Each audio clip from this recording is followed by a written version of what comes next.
Hello dear students, आज की ये वीडियो 6th, 7th, 8th के लिए बहुत उपयोगी होने वाली है। अंग्रेजी सीखना, लिखना, पढ़ना, समझना, इस सब के लिए सबसे ज़्यादा ज़रूरी होता है टेंसों का ज्ञान होना। तो आज ये टेंस के लिए एक वीडियो बनाइए और इस वीडियो में पूरा नहीं होगा, अलग पार्ट और बनेंगे, तो आप उसको देखते रहिएगा। हम प्रत्येक टेंस के बारे में अपन यहाँ विस्तार से समझेंगे, एक एक करके सभी टेंस के बारे में पढ़ेंगे। जैसा कि हम जानते हैं कि 3 प्रकार के टेंस होते हैं। एक होता है प्रेजेंट टेंस, दूसरा होता है पास्ट टेंस और तीसरा होता है फ्यूचर टेंस। ये 3 टेंस होते हैं। इन सब टेंस के 4-4 भाग होते हैं। तो आगे हम इनके बारे में पूरे विस्तार से पढ़ेंगे। सबसे पहले आगे दिए हुए टेंस को चार्ट से समझने की कोशिश करते हैं। अब अपने इस चार्ट पे एक नज़र डालते हैं। इस टेंस में देखिए, अपने को सबसे पहला कॉलम नेम ऑफ टेंस का है, तो नीचे 3 प्रेजेंट, पास्ट और फ्यूचर, और प्रत्येक टेंस के 4-4 भाग होते हैं, जिसके अंदर सिंपल फॉर्म क्या होती है, प्रोग्रेसिव फॉर्म यानी कि कंटिन्यूस टेंस जो भी होते हैं, यानी प्रेजेंट कंटिन्यूस। तो जितने भी प्रेजेंट इंडेफिनिट हो या पास्ट इंडेफिनिट हो या फ्यूचर इंडेफिनिट हो, उसमें सिंपल फॉर्म कैसे कैसे आएगी। प्रोग्रेसिव फॉर्म में यानी जो कंटिन्यूस टेंस होते हैं उनमें ये किस प्रकार से आएगी। परफेक्ट फॉर्म यानी कि जितने भी परफेक्ट टेंसेज होते हैं उनमें हमारी किस प्रकार से फॉर्म आएंगी और सहायक क्रियाओं का प्रयोग होगा। परफेक्ट कंटिन्यूस टेंस होते हैं उनमें किस प्रकार से कौन कौन सी सहायक क्रिया और क्रिया का कौन सा रूप आएगा, कौन सा स्वरूप आएगा, उसमें आईएनजी आएगा या जो भी कुछ आएगा, इस टेंस के माध्यम से हम आप उसको समझ सकते हैं। लेकिन इसमें समझने की बात यह है कि किस टेंस में कौन सी फॉर्म आती है, इस चीज़ का हमें ज्ञान होना चाहिए। इस टेंस के बारे में हमें समझना है और सब्जेक्ट का इसमें बहुत बड़ा रोल होता है। सब्जेक्ट का भी ध्यान रखना है और उसके साथ लगने वाली सहायक क्रिया और टेंस के अनुसार लगने वाली क्रिया, इन 3 बातों का हमें मुख्य रूप से ध्यान रखना है। तो आइए अपन एक एक करके टेंस को समझते हैं। प्रेजेंट टेंस यानी वर्तमान काल। इस टेंस में यानी कि वर्तमान में काम करना या होना पाया जाता है। अब ये जो टेंस होते हैं यानी प्रत्येक टेंस 4 प्रकार के, यानी प्रत्येक टेंस 4 प्रकार के होते हैं। सबसे पहले अपन देखते हैं प्रेजेंट इंडेफिनिट टेंस।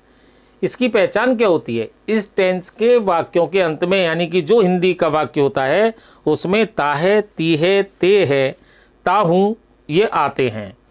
इसके जो अपन हिंदी से अंग्रेजी जो बनाते हैं उसका नियम क्या होता है, यानी अनुवाद का नियम क्या होता है। अफर्मेटिव सेंटेंसेज में यदि सब्जेक्ट यानी कर्ता ही, शी, इट हो तो वर्ब की फर्स्ट फॉर्म में एस या एस लगाते हैं, जबकि कर्ता आई, वी, यू, दे अगर दिया हुआ हो तो वर्ब में एस या ईएस का प्रयोग नहीं किया जाता। इस बात का ध्यान रखना है। यानी कि अफर्मेटिव में कर्ता ही, शी, इट के साथ में वर्ब में एस या ईएस लगाएंगे, और यदि कर्ता आई, वी, यू, दे यानी बहुवचन हो तो उसमें एस या ईएस का प्रयोग नहीं करेंगे। अब अपन एस किसके साथ लगाएंगे और ईएस किसके साथ लगाएंगे, ये बात हमारी गौर करने की है। तो ऐसी क्रिया जिनके अंत में या तो जेड आए, ओ आए, एक्स आए, एस एच आए, सी एच आए या एस एस आए, तो उनमें अपने को ये ध्यान रखना है कि उस वर्ब में अपन ईएस जोड़ देंगे, और यदि इनके अलावा कोई और अक्षर आया है तो अपन उसमें केवल एस लगा देंगे। यानी कि समझ में आने वाली बात क्या है, Z, O, X, S H, C H, S S अगर हो तो ईएस, जबकि इसके अलावा अगर कोई भी वर्ब है तो उसमें मात्र हम एस लगाएंगे। चलिए अब अफर्मेटिव से आगे नेगेटिव सेंटेंस में क्या करेंगे हम, आई, वी, यू, दे तथा बहुवचन कर्ता के साथ वर्ब की फर्स्ट फॉर्म लगाते हैं और उसके साथ डू नॉट का प्रयोग करते हैं, और ही, शी, इट के साथ डज नॉट का प्रयोग किया जाता है। नेगेटिव सेंटेंस में समझ में आ गया। यानी आई, वी, यू, दे के साथ तो अपन क्या करेंगे, वर्ब की फर्स्ट फॉर्म लगाएंगे, यानी कोई एस या ईएस वगैरह कुछ भी नहीं लगेगा, और डू नॉट लगा देंगे और ही शी इट के साथ में अपन डज नॉट का प्रयोग करेंगे। ध्यान देना, डू डज लगाने के बाद एस या ईएस का प्रयोग नहीं किया जाता। इसी प्रकार इंट्रोगेटिव सेंटेंस में देखें, अगर सेंटेंस के प्रारंभ में क्या दिया हुआ हो, कोई हिंदी का वाक्य होता है, उसमें यदि क्या दिया हुआ हो तो यदि कर्ता ही शी इट दिया हुआ हो तो डज सेंटेंस के शुरू में लगा देते हैं, और यदि आई वी यू दे दिया हुआ हो सब्जेक्ट तो अपन वाक्य के शुरू में डू लगाते हैं। ठीक है, क्लियर हो गई ये बात। अब आते हैं अपन प्रेजेंट इंडेफिनिट टेंस जो दिए हुए होते हैं उनका अपन हिंदी से अंग्रेजी कैसे बनाते हैं। अफर्मेटिव सेंटेंस के उदाहरण देखो, मैं रोज स्कूल जाता हूँ, यानी आई ये बहुवचन माना गया है प्रेजेंट टेंस में, तो आई गो, अब आई है इसलिए अपने को गो का गो ही रखना है क्योंकि इसमें एस आई एस नहीं लगाएंगे। I go to school daily, हम हॉकी खेलते हैं तो हम भी क्या है, बहुवचन है। We play hockey. Negative sentence में क्या होता है, मैं रोज स्कूल नहीं जाता हूँ, अब आई डू नॉट, क्योंकि आई के साथ में डू नॉट आएगा और ही शी इट के साथ में डज नॉट आएगा, तो I do not go to school daily.